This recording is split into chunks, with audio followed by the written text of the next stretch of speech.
In this video, I'm gonna teach a very useful tutorial on how to create a Gmail desktop shortcut in Windows 11 PC or laptop.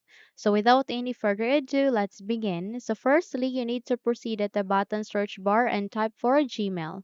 Once you've typed that, kindly wait until a best match should appear in this window. And once it's here, please click on Open File Location so that you would be able to see it into the location where it is being placed to or saved to. So here you need to make a right click.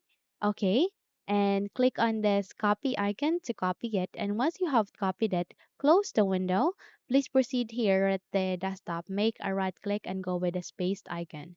In that way, you have just successfully add or create a Gmail desktop shortcut in your Windows 11 PC or laptop. So as well as if you would like it to pin the taskbar, you can make a right click.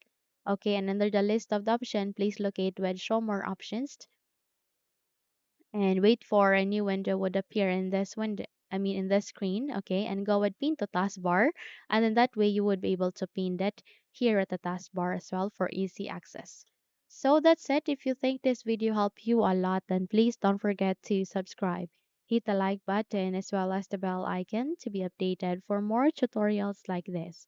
Please don't forget also to leave a comment at the comment section below if you have succeeded on creating a Gmail desktop shortcut in your Windows 11 PC, and if you have succeeded on pinning it to the taskbar as well. So thank you and have a good day, everyone.